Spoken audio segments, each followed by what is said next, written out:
A paz do Senhor, queridos jovens e adolescentes da Assembleia de Deus em Sorocaba.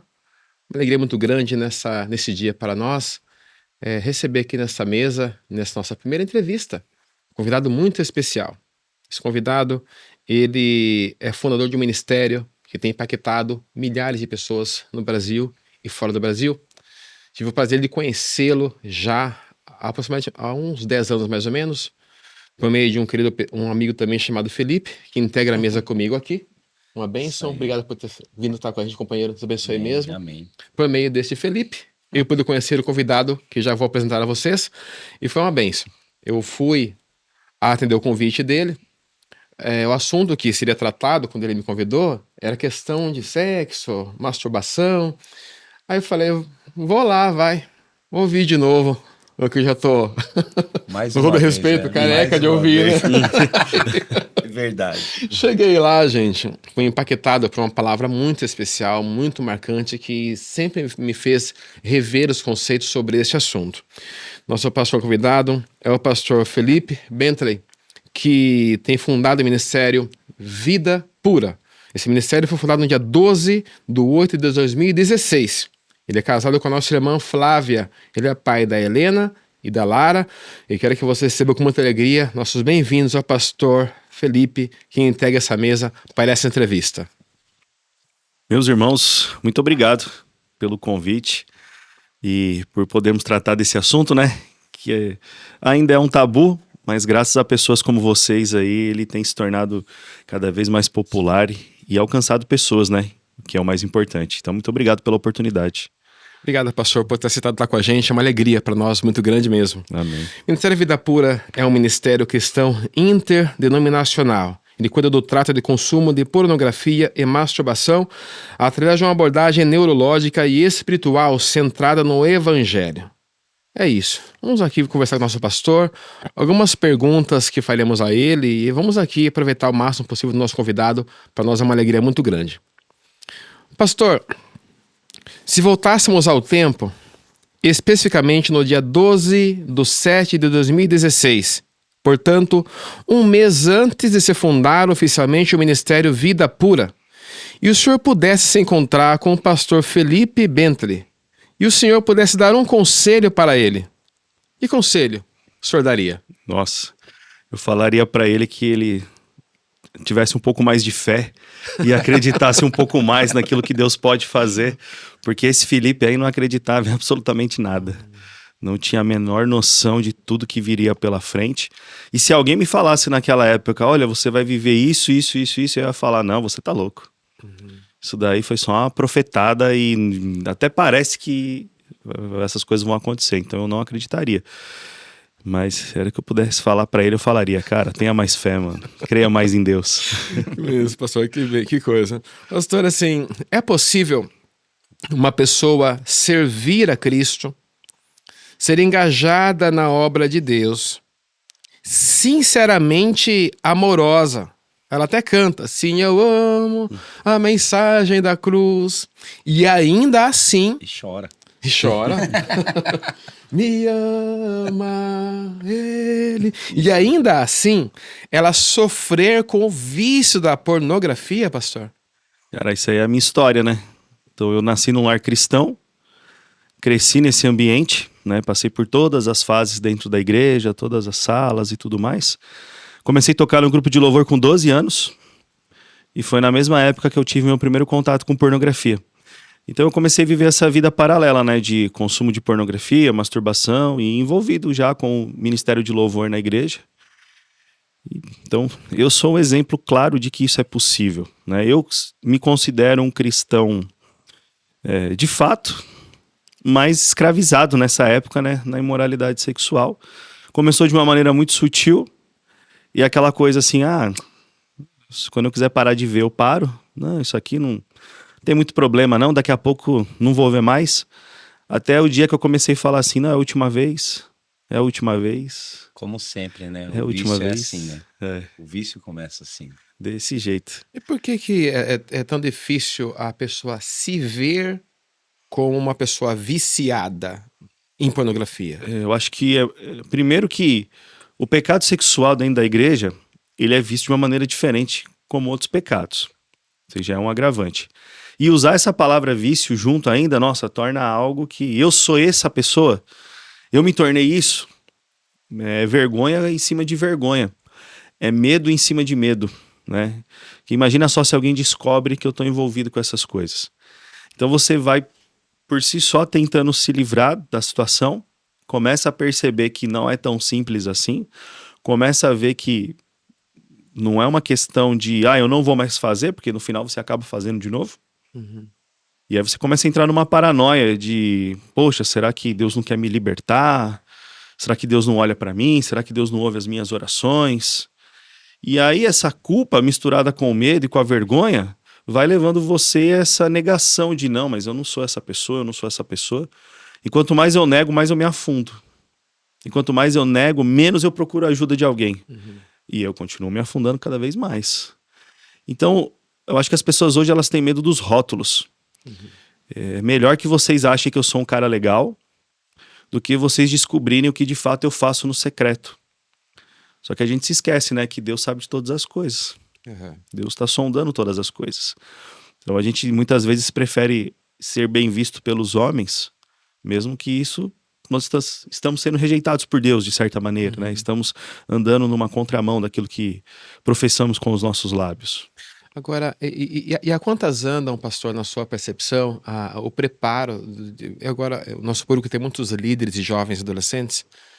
A quantas andam o preparo do líder, quando ele se vê desafiado, quando ele vem um jovem com esse tipo de vício, confessa esse vício, a quantas andam esse preparo do líder em tratar por onde que esse líder poderia começar a lançar uma luz para esse que o procurou buscando esse tipo de ajuda?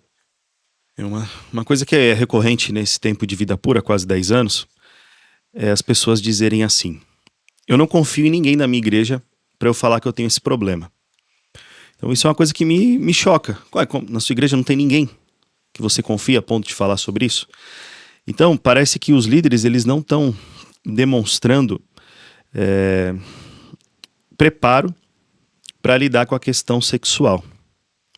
Vou dar um exemplo. Eu estive recentemente no Rio de Janeiro, num congresso de adolescentes, e lá nós tivemos 700 adolescentes participando.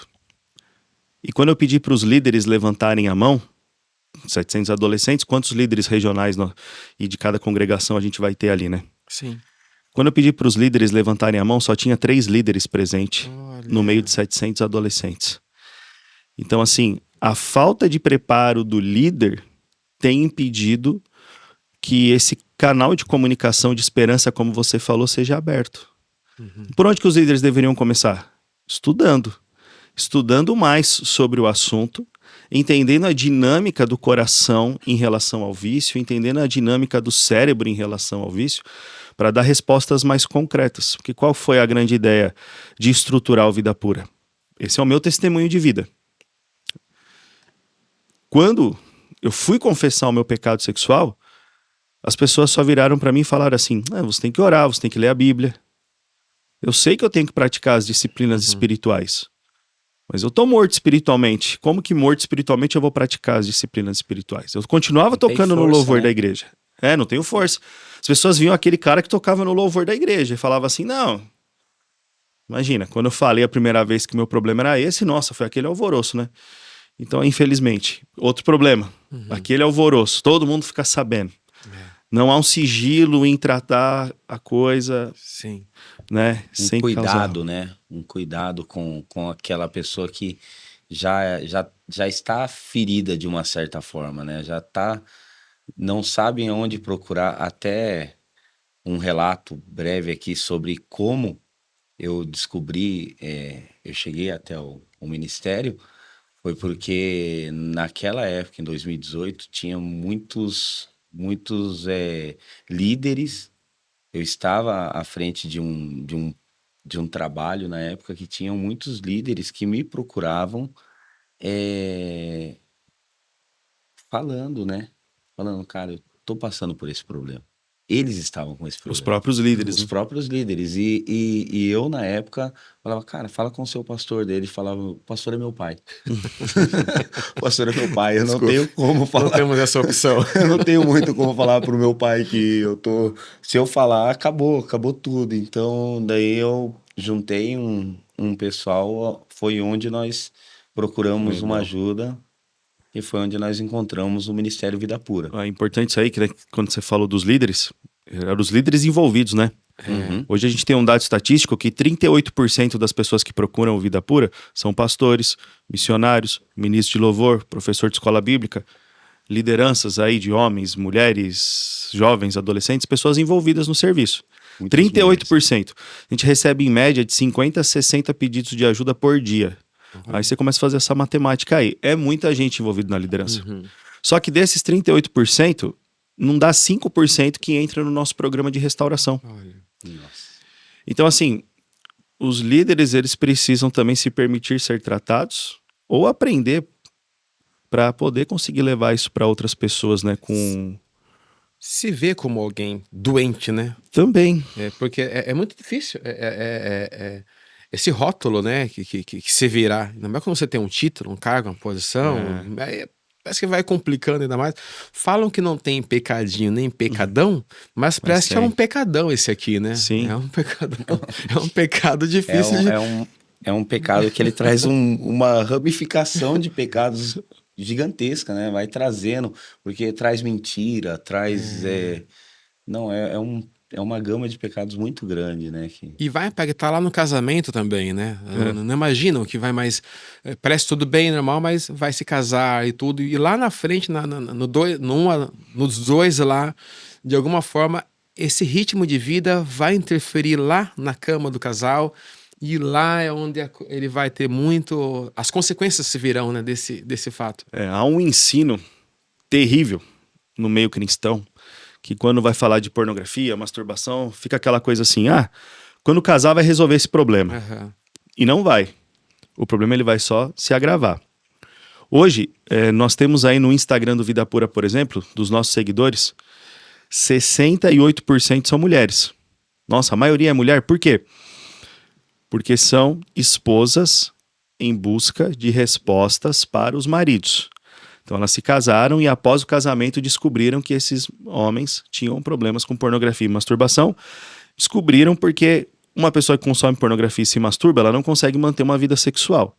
Então quando ele acha que o sexo é a solução dos pecados dele, que o sexo vai redimir o pecado, que o casamento vai redimir o pecado, não vai. Então ele leva essa consequência para dentro do casamento. Quando a gente fala para um grupo de jovens, um grupo de adolescentes, eles ouvem e falam assim, mas será? Será? Eu acho que não é bem assim não. E aí lá na frente, ao estarem casados, aí que a bomba explode de vez. Então hoje a gente tem um público que segue o Vida Pura majoritariamente feminino, muitas esposas, tanto que a gente lançou agora uma campanha lá no nosso Instagram. Se o seu namorado confessa que consome pornografia, termine imediatamente. Olha. Aí causou um alvoroço, porque as meninas ficaram assustadas, os meninos ficaram cheios de raiva no coração, ao invés de se arrependerem, ficaram com raiva.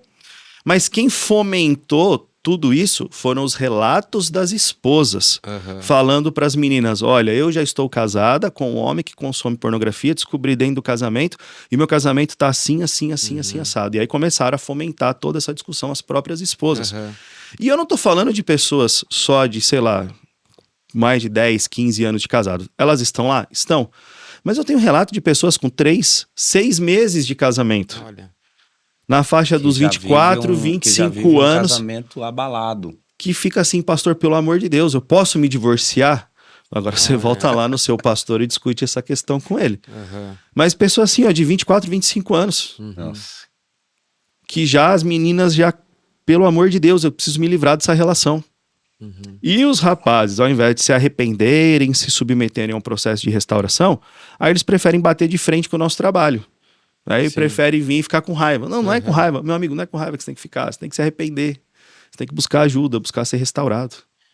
Agora, de que jeito que a mulher, né, vai... Porque não parece algo que se vença sozinho, né? Sim. Se ela identifica um problema ali no marido, como que deve ser difícil para ela convencê-lo a buscar ajuda, enfim, porque, meu Deus, que coisa complicada. Que coisa complicada. Essa tem sido aí a grande questão. O meu marido, ele não quer ajuda. Como que eu faço, né? A gente tem uma série de aulas no nosso canal do YouTube lá que fala muito sobre isso, né? Mas o que vai determinar tudo é o posicionamento da esposa. A maneira como ela age, com sabedoria. Não é gritando, não é brigando, mas é a maneira sábia que ela vai agir com relação a esse marido. Aí demonstrando algumas coisas como indiferença, controle emocional. Ela precisa retomar o controle da situação ali. Porque quanto mais a esposa se deixa envolver emocionalmente com o vício do marido, mais ele mente, mais ele manipula. Que mentira e manipulação são características de todo mundo que consome pornografia. E cria uma codependência, né? Total. E elas se culpam. Ela fala, ele é Muito. assim por causa de mim. É a codependência. Acaba... E muitas acabam se submetendo a práticas degradantes dentro da relação, porque acha que é isso que vai fazer o marido mudar de ideia com relação a ela. E não vai. Isso só alimenta ainda mais a lascívia do homem. Porque apesar de estar ali com a esposa, aqui a mentalidade dele, aquilo que ele está fantasiando vai estar indo muito além do que a esposa está ali na frente dele. Em que momento que um homem pode dizer assim, digamos, mas a gente foca muito no homem, mas já vimos aí que Sim, as mulheres também. tem essas questões. Sim.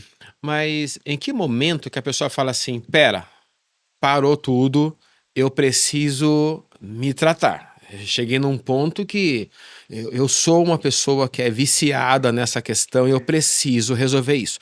Em que momento essa percepção ou aquela do filho pródigo, pai, pequei contra os céus, em que momento que ele percebe que de fato ele é uma pessoa viciada em pornografia? Aí a gente vai para o momento que ele deveria ter essa percepção e o momento em que ele realmente tem essa percepção que a gente já tem percebido ao longo dos anos. Que momento que ele deveria ter essa percepção? A partir da segunda vez que ele assiste pornografia, ele assistiu a primeira vez. Nossa, isso aqui é repugnante. Isso aqui é nojento. Não quero mais isso pra minha vida. Ok.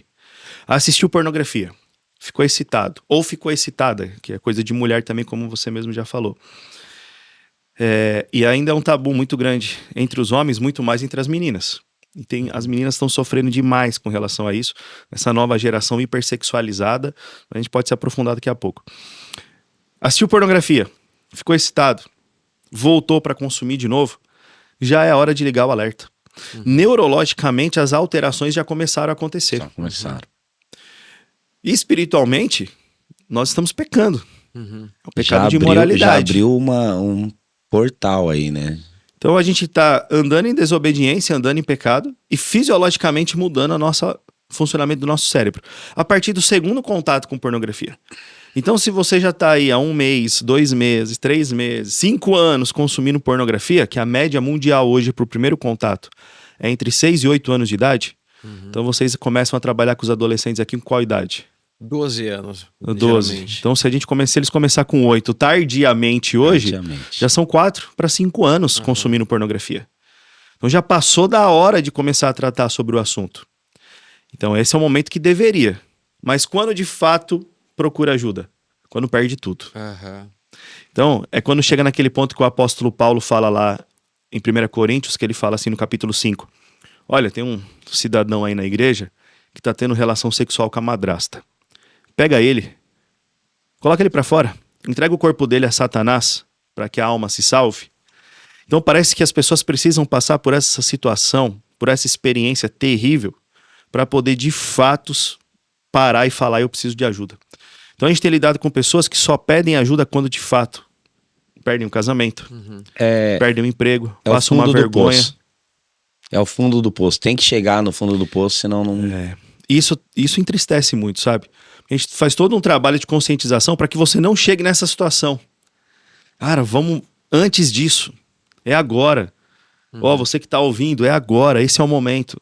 Mas será? Mas esses caras são muito radical. Mas acho que não é bem assim. Aí vai esperar chegar no fundo do poço mesmo, passar uma vergonha muito grande, perder um casamento, perder um emprego, uma exposição, uma conversa que vaza, uma foto que vai parar não sei aonde, alguma coisa assim, para de fato falar, meu Deus, eu preciso de ajuda. Pastor, e muita coisa leva tudo a questão sexual, né? Lembra dos comerciais antigos de cerveja? De cerveja. Sempre havia comercial de Cerveja pneu de do carro. Prestígio, era assim, lembra do Prestígio? Tem o do Prestígio. Sempre, levando para esse lado. E às vezes, eu lembro até de um tempo que tinha umas essas balas de chupar mesmo normal. Eu lembro que tinha umas balas com versículos bíblicos.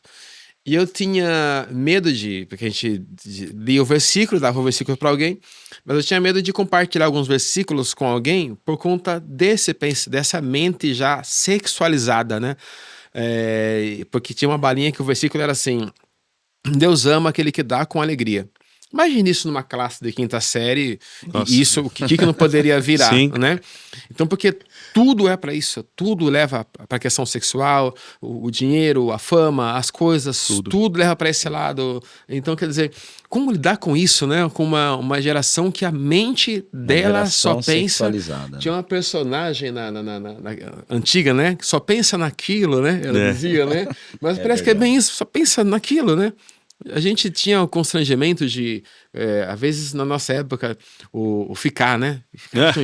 Mas hoje em dia tá pra lá do ficar, né? Tá bem avançado algumas coisas, né? O ficar já não existe mais. Né? Não. Esse ficar de ir lá dar um beijinho na boca e não existe mais. Olha só que interessante, né? Quantos anos você tem? 44. 44. Então você já tinha naquela época uma consciência de que, vou compartilhar o versículo bíblico da bala e vai ser motivo de piada pelo linguajar. O que acontece hoje? Conversando com professores, galerinha de 11, 12 anos de idade, consumindo pornografia na sala de aula, sem o menor constrangimento. Olha. Do professor entrar na sala de aula e falar assim: professor, chega aí, não quer assistir também? Olha. 12 anos. Então você tava naquele constrangimento de entregar o papelzinho de bala. Sim. Olha como as coisas mudaram.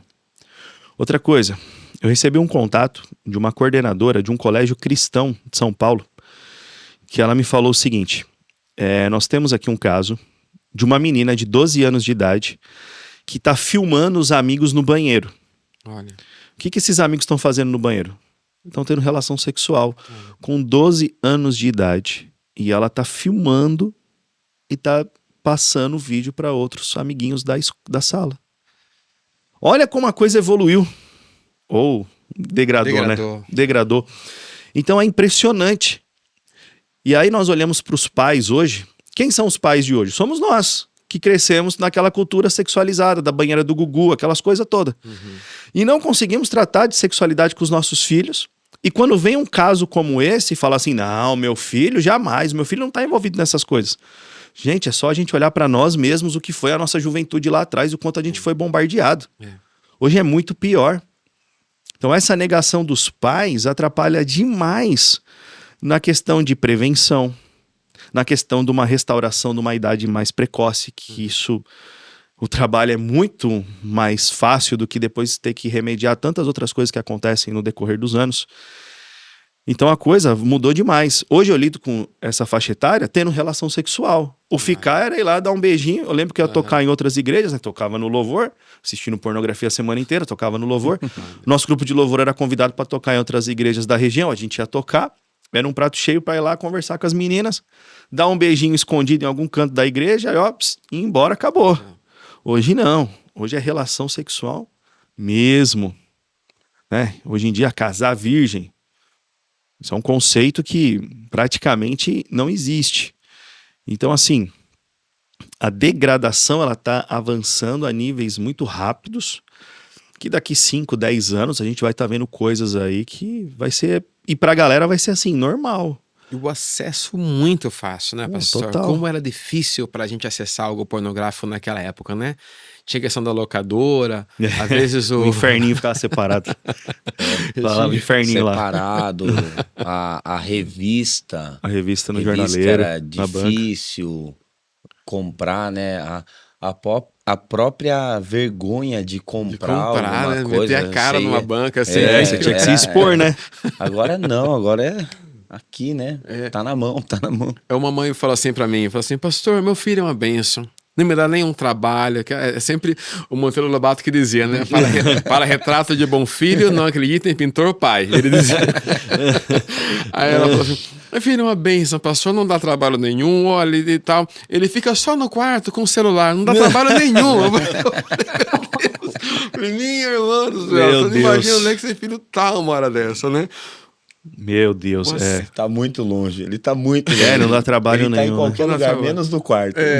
Então ela estava feliz, né, de saber que ele estava quietinho no quarto com o celular na mão e tudo mais.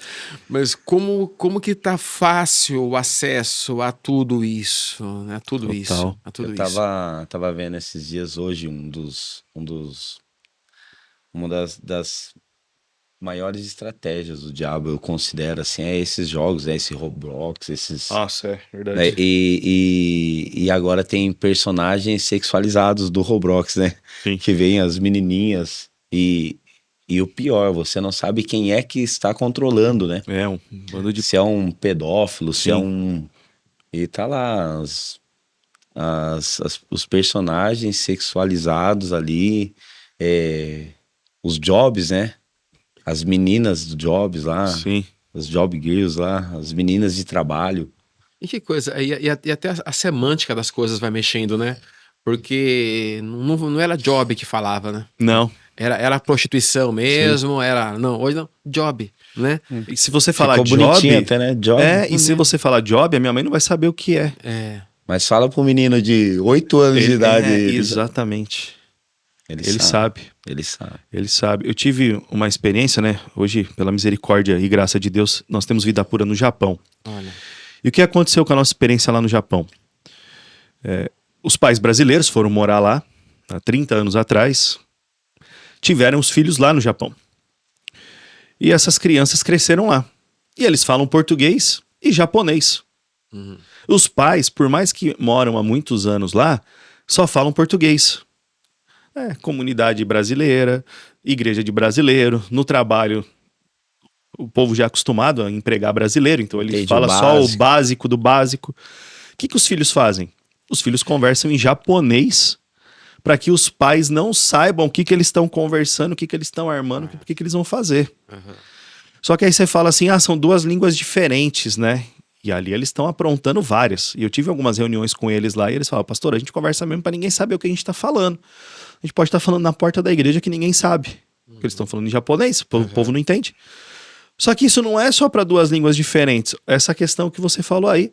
O filho tá falando job e o pai tá lá, mano. Job? O que é job? Trabalho? O que é job?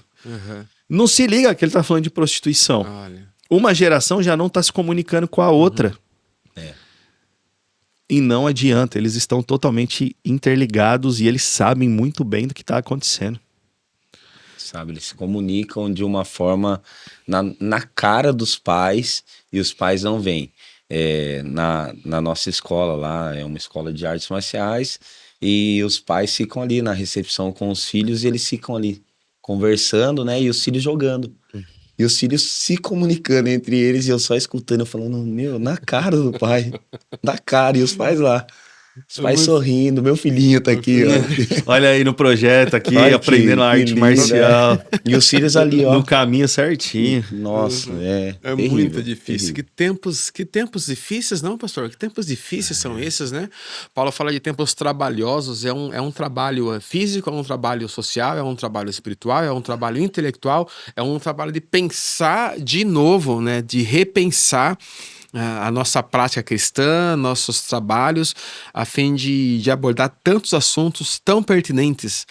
Hoje, de manhã, quando eu estava me preparando para vir para cá, enfim, o meu filho de 5 anos chegou no quarto e falou assim para mim, eu estava no meu escritório, e falou assim, pai, eu tô apaixonado. Quantos anos? 5. 5? Aí eu falei assim, como assim, né, tal, né? Gosta muito de alguém, mas assim... É cada vez antes, é cada precoce. vez mais cedo, é cada vez mais... E como chegar até ele com esses assuntos, né? E como tratar... Porque se a gente não tratar, se a gente não abordar, se a gente não evoluir com eles nesse assunto, alguém vai evoluir. Sim. E eles vão buscar confiança em alguém e não será alguém da mesma índole que os pais possuam, né? Então, como um pai abordar com seu filho ou filha de 10 anos uma questão relacionada, por exemplo, à masturbação. Como? De que forma? É interessante que eles costumam falar sobre tudo, né? Então os filhos acabam trazendo esses questionamentos para dentro de casa. A partir daí, né, a reação dos pais quando ouvem tal tipo de questionamento, né? O filho chegar para você e falar, o que é masturbação? Aí o pai ou a mãe, né, já fecha a cara. Às vezes, normalmente é a mãe, né, que passa mais tempo em casa ali com a criança, né? O que é masturbação, mãe? Aí já aquela, onde você viu isso? Quem te falou sobre isso? Uhum. Não, foi fulano, não anda mais com fulano não, porque ele não é boa companhia. Já fechou a porta totalmente pro diálogo. Antes de entrar em qualquer pormenor, eu acho que o que tá faltando para nós é estabelecer no coração dos nossos filhos o que de fato é o sexo, né? Quando eu tô dando palestra, eu costumo fazer uma pergunta assim, o que é sexo? Aí fica aquele silêncio sepulcral na igreja, né? Gente, o que é sexo? Tá vendo? Vocês estão aí calados porque vocês têm uma mente pornificada. Porque quando eu falo sexo, vocês já pensam no ato sexual. Então o que é sexo? Você já tá pensando na relação sexual ali em si. Mas na verdade o sexo, antes de qualquer coisa, é uma criação divina. Então para abordar o assunto com os nossos filhos, a gente tem que começar a trazer para eles o criador do sexo. O que é sexo? Sexo é uma criação divina. Deus criou o sexo. E se Deus criou, é porque é algo bom, é algo abençoado, desde que praticado de acordo com os princípios por ele estabelecido. E, na verdade, o grande princípio que ele estabeleceu para o sexo é o casamento. Então, filho, você está me fazendo uma pergunta aí sobre o que é masturbação. A masturbação ela tem a ver com o sexo, que foi algo criado por Deus para ser desfrutado dentro do casamento. E aí você vai ter que avaliar a idade do seu filho. Sim. O seu filho de 5 anos pode fazer essa pergunta e você pode dar essa resposta para ele, ele vai ficar plenamente satisfeito. E você já começou a estabelecer uma base do que é o sexo criado por Deus, que existem princípios que devem ser obedecidos. Porque quando a escola, o amiguinho, o professor, o youtuber, seja lá quem for, apresentar uma versão diferente, ele já, opa, peraí, meu pai me explicou diferente essa coisa, não é bem por aí. Então isso aqui que eles estão me falando não é certo. Agora, se o seu filho já é mais velho, aí depois de estabelecer o princípio correto, criacional, aí você pode se aprofundar um pouco mais. Olha, filho, na sua idade já é melhor abrir o jogo. Masturbação é você pegar o seu pênis e manipular o seu pênis você mesmo. Talvez fique um ponto de interrogação assim, porque ele não tem nem capacidade para ouvir sobre isso. Mas é bom que isso já seja plantado de uma maneira natural, porque por mais que ele ainda não entenda plenamente o que é isso, e você fale para ele o quão errado isso é, ele já sai com um princípio, já sai com um ensinamento. Porque eu vou dar um exemplo meu. Meu primeiro contato com pornografia foi com 12 anos de idade. Aí eu fui na casa de um amigo fazer um trabalho de escola e ele tinha alugado uma fita VHS. Nem era pornô, era um filme, que no meio do filme tinha uma cena de sexo. Aí ele quis mostrar a cena de sexo pra gente. Aí pela primeira vez eu fiquei excitado, com 12 anos. Falei, nossa, meu corpo reagiu, o que é isso? Que sensação boa. Mas o que eu faço? Parece que tá faltando alguma coisa. O que eu fiz? Guardei pra mim a informação, esperei chegar o final de semana, compartilhei isso com os meus amigos de onde? Da igreja. Aí ali todo mundo ali na faixa etária dos 12 anos, os meninos da igreja, um deles falou pra mim assim, agora é fácil, é só você se masturbar. Eu falei, tá, mas como que eu faço isso? Aí ele me explicou exatamente o que era a masturbação, como eu deveria fazer, mas ali na linguagem dele. Eu falei, olha, o que eu faço agora? Pra ficar assim de novo. Não, espera que da madrugada de sábado pra domingo no canal 13 passa um filme lá pra você assistir. Aí, olha lá, uma semana pra esperar pra ver pornô de novo. E aí eu sabia exatamente o que fazer, porque um amigo meu da igreja me ensinou a me masturbar. Estabelece o princípio de criação divina, estabelece o princípio no coração do filho, avalia a faixa etária que ele tá e toma uma decisão. Será que eu preciso ser mais específico ou isso aqui tá bom? Se eu precisar ser mais específico, fale tecnicamente o que é a masturbação e fale, isso é pecado. Porque Deus não criou o sexo para você desfrutar de maneira solitária. A masturbação é um sexo solitário, Deus não criou o sexo para isso. Criou para ser desfrutado no casamento. E aí você já estabelece um princípio, porque eles vão ser bombardeados. Sim. Rapidamente, né? Eu tava falando com pais numa igreja e uma mãe falou assim, pastor, eu não consigo falar pro meu filho que ele tem um pênis. Eu não consigo falar, olha, isso aí chama pênis. Falei, quantos anos tem seu filho, irmã?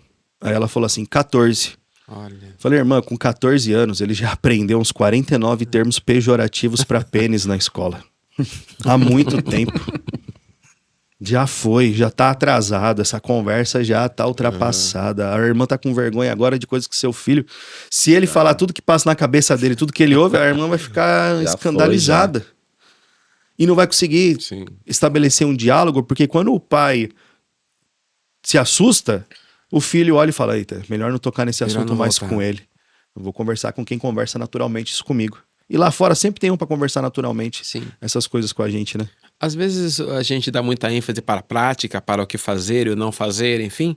E numa das exposições do senhor que eu estava assistindo, o senhor dava ênfase para a crença. Uma ênfase maior à crença e não à prática. Às vezes a gente dá muita ênfase para a prática, né? No caso de José, por exemplo, né? Que ele fugiu, lá, que ele fugiu daquela mulher. E a gente fala para os jovens que tem que fugir. Você tem que fugir, porque se fugir vai dar bom para você fugir. Mas, na verdade, a questão, a salvação de José não foi o fugir daquela mulher. Exato. Você viu essa daí, né? Essa é interessante, porque é uma resposta pronta. Aham. O José fugir faz parte do nosso evangelicalismo, que já está enraizado em nós. Sim. Mas o texto lá de Gênesis 39, ele deixa muito claro, lá no versículo 11, um dia, ou certo dia, estando José sozinho nos seus afazeres, a esposa de Potifar veio e o agarrou. E aí ele fugiu. Então essa expressão um dia ou certo dia já denota que não foi a primeira vez que ele estava sendo assediado. Sendo assediado, né? No versículo 10 fala assim, no versículo 10 de Gênesis 39, embora ela, a esposa de Potifar, insistisse com José dia após dia, ele se negava. Aí um dia que eles estavam sozinhos, ela foi e agarrou José. Então, dizer que José fugiu não é o correto, porque senão eu vou ter que ficar fugindo o tempo todo do pecado, como se o pecado sexual não tivesse solução. O tempo todo ter que fugir dele porque ele é maior do que eu e nada soluciona esse problema.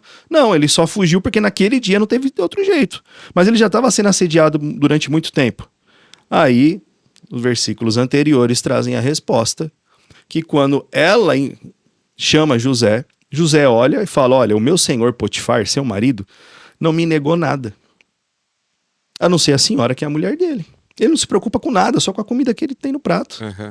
Como poderia eu, então, cometer algo tão perverso que seria ter relação sexual com ela e pecar contra Deus? Então José olha para a esposa de Potifar e fala, olha, eu não posso me deitar com você porque isso seria cometer um ato perverso contra Deus.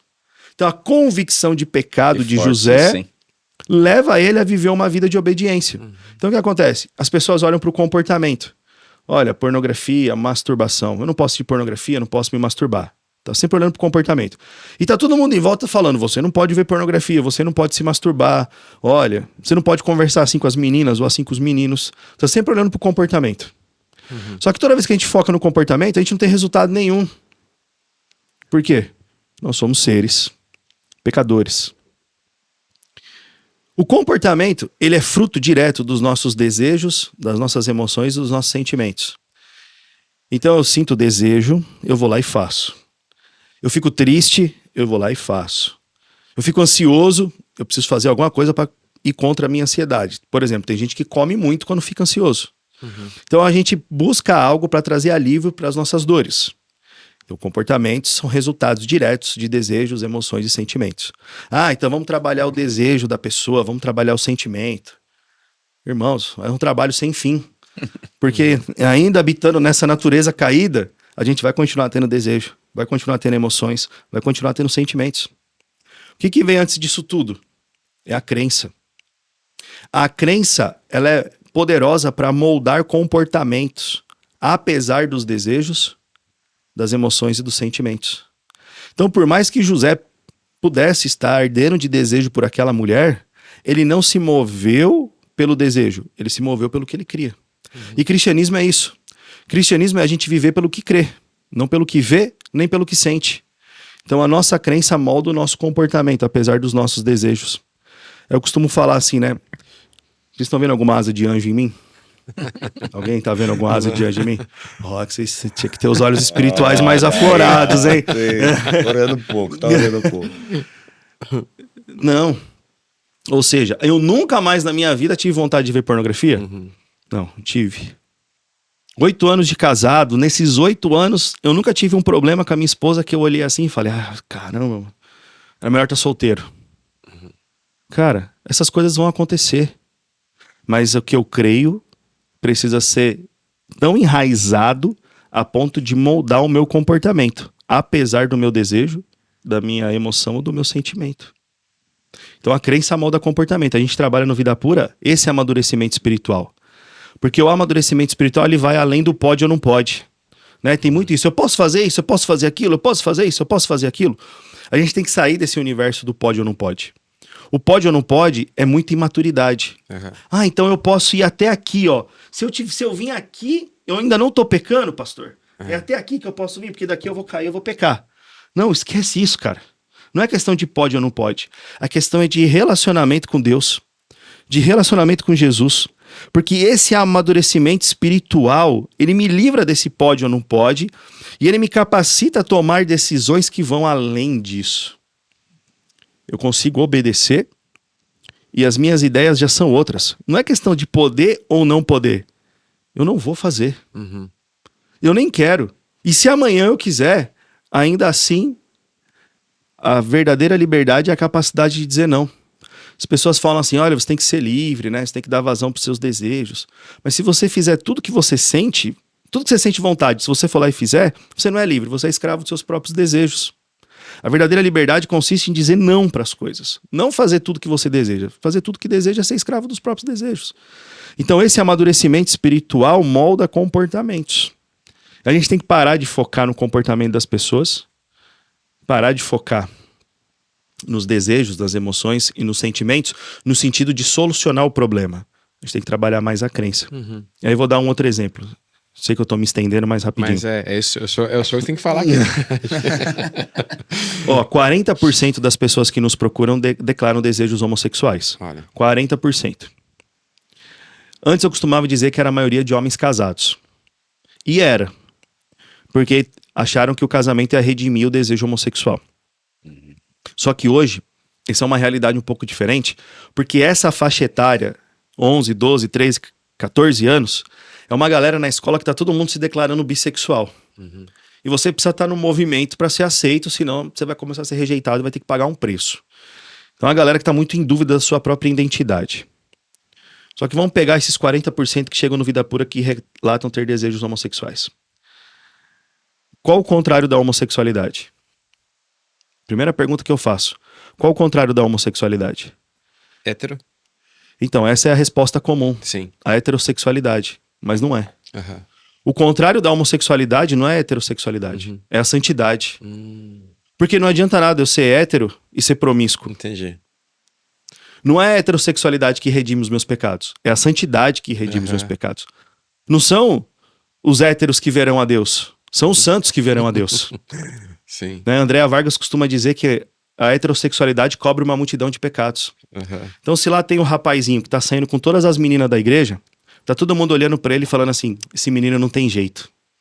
Olha como, as coisas que ele faz. Mas no fundo tá tipo assim, é normal. Agora tem o outro que tá ali. É homem de Deus. É homem. Aí tem o outro que tá ali sofrendo, calado, lutando com o desejo homossexual dele, mas negando a si mesmo todos os dias, tomando a sua cruz, seguindo Jesus e falando, Senhor, eu sei pela tua palavra que a homossexualidade não é o padrão que o Senhor quer. Eu sinto isso, mas não é isso que eu quero pra minha vida. Aí, quem vai ser salvo? O hétero que pega todo mundo. Não! Entende? Então, quando a gente começa a trabalhar esses conceitos e começa a trabalhar a questão da crença, sai um fardo pesadíssimo das costas dessas pessoas. Talvez Deus não esteja interessado em tirar o desejo homo. Esse é o espinho na carne que faz você buscá-lo intensamente. Então eu tenho lidado com homens que desenvolveram desejos por mulheres e hoje estão casados com filhos, mas continuam tendo desejos homossexuais. Da mesma forma que eu só posso ter uma mulher, e às vezes eu quero ter 10, eu tenho que negar a mim mesmo. A crença molda o comportamento. Pra todo mundo. Pro Pra hétero todo mundo. e pro outro que tem desejo homossexual. Sabe? Fantástico, fantástico. E isso não anula o trabalhar de Deus. Deus pode redimir os desejos? Claro que pode. Conheço pessoas que, olha, não tenho mais desejo homossexual. Conheço. Mas se eu tornar isso um padrão, as outras centenas de milhares de pessoas que vão conviver com esse desejo homossexual pro resto da vida, por alguns fatores que levaram eles a isso, vão se sentir menos amadas por Deus. E são cristãos genuínos, que amam a Deus, que negam a si mesmo, que estão buscando esse relacionamento de maturidade para viver um casamento saudável, não de máscara a mais para tentar solucionar o problema, mas um casamento saudável, ou vão viver um celibato como um solteiro que dedica a vida ao Senhor, que tem na igreja os seus familiares que o abraçam, o apoiam e cuidam dele quando precisa. E é interessante o negue-se a si mesmo, né? Negue-se a si mesmo e carregue a sua cruz. Vai carregar. Vai carregar, vai ter que negar esse desejo e vai passar, né? Vai passar por essa. Sim. Sendo hétero, sendo homossexual. É isso. Essa abordagem muito superficial hoje traz esse peso, né? O cara chega assim, a menina, né? Olha, eu tenho esse desejo homossexual, é injusto. Eu não queria sentir isso. Aí, a partir do momento que a crença é trabalhada, vem aquela coisa. Olha, tá vendo esse povo todo que tá aqui, ó? Todo mundo tem um desejo descontrolado. Se é hétero, se é homo, se é glutonaria, que é algo muito normalizado no nosso meio, né? Vamos se juntar um pequeno grupo, todo mundo traz um pratinho aí, tá? Come pra caramba, né? Aí não é pecado. Crente não bebe, mas come, aí fala com orgulho, né? Cara, não tão. É pecado Tá mesmo. todo mundo aqui lidando com desejos desenfreados. E todos somos chamados a negar a nós mesmos, tomar a nossa cruz e seguir Jesus. A partir daí, dessa maturidade, desse desenvolvimento espiritual, Deus faz infinitamente mais daquilo que nós pedimos ou pensamos. Efésios 3:20. Então, olha como que a crença muda completamente a forma da pessoa enxergar a situação e ela começa a entender o que é a graça, o que é o amor, o que é a misericórdia e passa a se comportar de acordo com esse padrão bíblico, apesar do que sente. Nossa, que É legal. difícil assim a pessoa o negar a si mesmo, né? Porque não falamos de algo dolorido, algo que nos machuca, né? algo que dá muito prazer, né? Então, negar uma coisa prazerosa, né? Isso Legal que é ruim é fácil, né? Legal que é ruim, não gosta mesmo, né? Mas esse negar a si mesmo A cruz é dolorosa e o prazer é o prazer. É. Por isso que a gente volta lá no começo da conversa. Quando que tem que procurar ajuda? A hora que você já, no início de tudo, que você já começou a ver as coisas. Quando que a galera procura? Quando perde tudo. Porque esse prazer é tão ilusório, que ele vai te prendendo nessa situação até você ir e não sobrar absolutamente nada. Porque como que eu vou negar o meu prazer, que é tão bom, pra tomar a minha cruz, que é tão dolorida? Eu não quero. O mundo aí fora diz que isso aí é loucura. Que isso daí é... Como que eles falam que a gente é? Fugiu a palavra agora. E é até estimulado pela sociedade, total, né? Total. Os pais com os filhos. Retrógrado. Você pegou o quê? Você pegou quantas hoje, né? Alguns pais e meninos, né? Então, você pegou quantas? Então, você quer ver um conselho? Incentivado, né? Você quer ver um conselho? O rapaz chega lá, 25, 24, 23, sei lá, anos de idade. Novo. Já tem o trabalho dele lá. Não vou dizer que ele vai conseguir manter tudo, mas ele achou a menina lá na igreja, eles vão casar, eles vão construir o futuro deles juntos. Aí ele vira assim e fala assim, eu vou casar com 23 anos de idade. A primeira coisa que ele vai ouvir é alguém olhar pra ele e falar assim, você tá louco? Você tá louco? Aí, peraí, tô louco? Pô, então casar não deve ser algo tão bom. Vai perguntar, eu vou casar, falando se eu tô louco? O casamento já não é tão bom. O que eu tenho que fazer então? Cara, você é muito novo, você tem que curtir mais a vida. Pô, o que é curtir mais a vida então? Então eu pego todo mundo que eu puder e depois eu caso porque eu vou ser obrigado a ficar com uma só até o fim. Cara, isso são coisas que são ditas dentro da igreja. Quem estabeleceu a família? Foi Deus. A família é o bem mais precioso criado por Deus, porque é o único meio que a glória dele resplandece na face da terra. E aí eu olho para a criação de Deus que resplandece a sua glória e falo, não, pega geral, porque depois vai ser uma só pro resto da vida, você tá lascado. Isso já é culturalmente muito aceito nos dias de hoje. Mas se os nossos avós, nós estamos todo mundo aqui na mesma faixa etária, os nossos avós não pensavam assim. Aham. Não pensavam. Eles viviam um cristianismo diferente. Olha quanta coisa mudou em 40 anos. E 40 anos nem é tanto assim. Sim. Não passou rápido pra gente Passou chegar até muito aqui? rápido. Eu nunca ouvi, a minha mãe é viva, tá com 89 anos, eu nunca ouvi ela pronunciar a palavra sexo pra gente. Ela é a irmãzinha do coque, sabe? Ela nunca falou essa palavra, né? Dentro de casa pra gente. Mas era uma outra geração, né? Então a gente queria aprender, tinha que ir, como dizer, curiosando as coisas, né? Porque ela não trazia, né? Não era era uma outra geração, né? Mas realmente havia um Totalmente. temor, havia um cuidado, havia um respeito, mas era uma outra escola, uma outra história. Totalmente. E que não tinha acesso a muita coisa que a gente tem hoje, mas hoje nossos jovens adolescentes trazem cada realidade, cada situação, cada desafio que, olha, é só Deus para derramar a graça dele sobre nós, porque é mesmo um desafio. E que pena, não, mas que pena, né? Passar pena. rápido. Que pena, uma hora passa muito rápido, né? Assim, pastor, assim, é possível, então, pelo que o Ministério Vida Pura assim, ensina, a pessoa reprogramar, né? O modo dela pensar, o modo dela perceber as coisas. Isso traz benefícios também para o seu trabalho, para a sua vida em outros aspectos também, né? Sim, sim. A gente, baseado em Romanos capítulo 12, versículo 2, a gente usa a mesma expressão do apóstolo Paulo, né? Renovar a mente. Sim. Então é possível renovar a mente com relação ao pecado sexual. Então a gente fala, né? O consumo de pornografia e masturbação é como se fosse uma moeda, é uma coisa só. Mas tem dois lados, o lado neurológico e o lado espiritual. Então, o nosso cérebro, ele sofre algumas consequências por causa do consumo de pornografia. Novos caminhos neurais que são criados, por isso que vicia.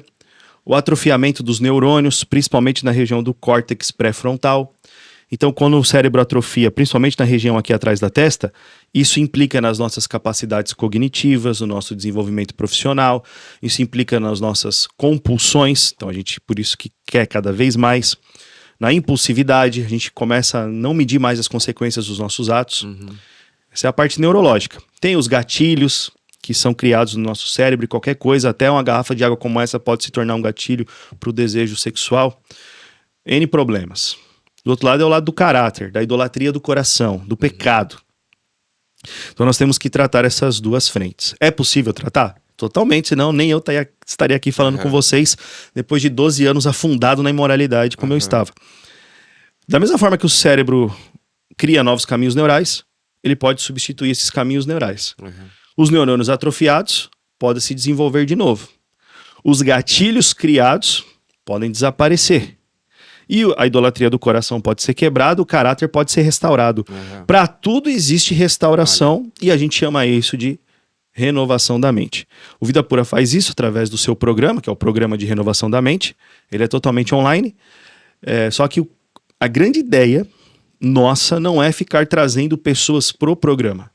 É treinar líderes, capacitar líderes para que a igreja local aplique o programa com os membros que precisam de ajuda. Bom. Isso é um tabu, porque os primeiros corajosos para vir. Mas aí fica uma sugestão que tem dado muito certo, graças a Deus. Principalmente aplique com os adolescentes. Olha. Não como uma forma de falar, olha, vocês estão em pecado, Sim. mas como uma forma de prevenção. Sim. Então, as igrejas que fizeram esse trabalho com os adolescentes, nós tivemos resultados fantásticos, com uma medida preventiva do que não foi surpresa nenhuma aquelas coisas que eles já começam a confessar no decorrer do processo, que eles já estavam praticando, mas já muito cedo eles corrigem a rota e começam esse caminho de restauração e prevenção para que lá na frente eles comecem a tomar decisões baseadas na crença e não nos desejos. Então, esse é o nosso trabalho, essa é a nossa oração, para que as igrejas se engajem. É muito melhor mandar para a gente aqui, a gente resolve. Por um lado, se eu olhar um ponto de vista, sim, mas não aquilo que Deus entregou nas nossas mãos. O grande intuito é treinar líderes nas igrejas locais para que eles possam desenvolver o trabalho com os seus. Porque a gente acredita que esse tempo de mesa, assim, esse olho no olho, ele faz muita diferença nesse processo. Muito bom. Pastor, que alegria mesmo do senhor ter estado com a gente. Esse acervo guardado aqui para nós será compartilhado com centenas de líderes da nossa igreja, com Amém. certeza. Obrigado. E a gente viu, não há essa necessidade, né? É algo que não indispensável, né? Há uma necessidade já. A gente vê tantos escândalos, tanta coisa que envolve pessoas quando elas chegam lá em cima já, né? Lá em cima, aí aparece alguma coisa escandalosa, mas se fosse tratado lá na adolescência, isso não apareceria, não seria um problema lá. Às vezes a pessoa tem uma vocação ministerial, às vezes até com uma certa diferenciação, né? Pessoas com um talento que realmente se sobrepõe, né? Super talentosos. E quando chegam num momento de glória, digamos assim, do desfrutar do seu ministério, vem a queda dela. Em virtude de algo não trabalhado lá atrás, né? Ou relegado pela igreja, que estava despreparada, né? Não tinha instrumentos para poder lidar com aquela realidade, né? A gente viu tantos ministérios poderosos, de jovens com vocações assim extraordinárias, né? Sucumbirem, infelizmente, nisso. E que bom o Ministério Vida Pura se dedicar a isso, a gente poder levar isso para mais pessoas e, com certeza, ser bênção, né, para a nossa geração. Obrigado, pastor, pela sua vida, por esse ministério, e as portas da nossa igreja estão abertas para vocês virem mais vezes aí. A noite vai estar com a gente mais uma igreja hoje, né? Vai ser uma bênção. Amém. Em outras mesas como essa, ter o senhor com a gente. Pastor Felipe, faz alguma consideração aí? Quero agradecer. É uma honra fazer parte dessa mesa, estar aqui com o nosso líder regional, né? Estar aqui com o pastor Felipe, que é referência para nós, esse Ministério Vida Pura que já tantas vidas salvou, né? E se faz muito necessário nessa geração viciada em dopamina. É verdade. Né? Geração dopamina, né? Tem até um livro com esse nome, que se faz tão necessário pessoas que estejam verdadeiramente engajados em resgatar essas por que não falar essas crianças? Porque hoje são as crianças que estão sendo o alvo, o grande alvo. Sim. Grande alvo. E eu fico muito grato por essa mesa, por esse tempo de mesa. Amém. Pastor, você quer considerar mais alguma coisa? Fique à vontade. Eu quero agradecer demais vocês, né? Agradecer o pastor Felipe aí. 2018 abriu as portas, quando Vida Pura estava começando ainda. Olha. Né? E os primeiros que deram voz pra gente falar assim. E muito grato a Deus. E ver que aqui, até hoje, as sementes lançadas estão frutificando aqui em Sorocaba, né? Hoje, o prazer de conhecer o pastor Samuel. Obrigado. Amém. O nosso trabalho, ele existe porque pessoas como vocês têm tido a coragem de dar voz para isso, entendem a necessidade, entendem a urgência. Por liderarem jovens, sabem exatamente, muitas vezes, mais do que os próprios pais, o que eles estão vivendo, que eles acabam tendo essa confiança de abrir coisas para vocês que nem os pais às vezes sabem. E eu quero agradecer demais, vocês são respostas das nossas orações. Amém. De levar uma mensagem mesmo de conscientização e de restauração para a igreja local, né? A gente nasceu para servir a igreja local e a vocês, principalmente pelo que o pastor Felipe falou, e aí o pastor Samuel complementou muito bem, quantos dons e talentos enterrados, quantos dons e talentos enterrados dessa juventude que está assistindo a gente, que o reino poderia expandir muito mais, as coisas poderiam ser totalmente diferentes, mas os dons e talentos estão sendo enterrados, né? O Brasil hoje, ele tem mais ou menos 56 milhões de protestantes, de evangélicos. É muita gente. Mas ainda assim nós somos conhecidos lá fora como o país do carnaval, o país do sexo fácil, o país do jeitinho brasileiro. Mas se a Bíblia diz que nós somos a luz do mundo e o sal da terra, e somos 56 milhões, cadê a luz brilhando? Cadê o sal conservando as coisas? Por que nós não estamos conseguindo fazer diferença na nossa nação a ponto de nós sermos vistos lá fora tão mal? De ligarmos o noticiário e vermos tantas notícias ruins. É porque, infelizmente, nós vemos os eventos lotados. Mas da porta para dentro, a igreja parece que ganha forma, cada vez maior. Mas da porta para fora, parece que não implica relevância. Sim. Porque Deus sonda os nossos corações e sabe exatamente se nós somos apenas pessoas habilidosas para realizar algo ou se estamos cheios do Espírito Santo para de fato levar o evangelho que transforma a sociedade. Sim. Então esse trabalho de vocês é fundamental.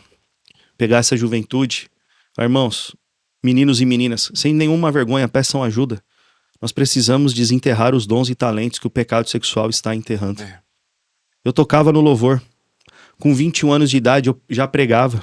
Tinha uma namorada que ia me ver tocar no louvor e pregar. Acabava o culto domingo, a gente ia pro motel. Olha. Que verdade tinha no meu louvor, que verdade tinha na minha pregação. Então, para as pessoas que estavam me vendo, falavam: "Ô, dona Lourdes, o seu filho é uma bênção. Olha aqui servindo na igreja." Mas não era verdade, era só hipocrisia.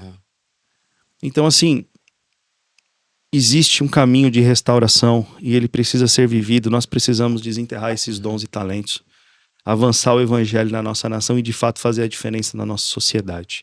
Amém. E vocês, quando abrem as portas, apesar de enfrentarem as barreiras que precisam enfrentar para falar sobre o assunto, são os grandes responsáveis para isso acontecer. Então eu falo que o nosso trabalho, perto de quem está abrindo a porta, não é nada, porque abrir a porta é mais difícil. Então a gente é muito grato pela vida de vocês, pela coragem, pela exposição. Que Deus Amém, abençoe pastor. ricamente o trabalho Obrigado de vocês. mesmo, Deus abençoe mesmo. E cá estamos nós, queridos. Estou aqui entre Felipes, né? Pastor Felipe, faixa preta de jiu-jitsu, então eu estou aqui entre dois Felipes, dois faixas pretas aqui mesmo, né? Encerrando essa primeira entrevista com um tema tão relevante e louvando a Deus pela vida dos nossos companheiros aqui presentes e de você que prestigiou essa entrevista. Deus abençoe a todos, um forte abraço, Deus abençoe a todos, em nome de Jesus.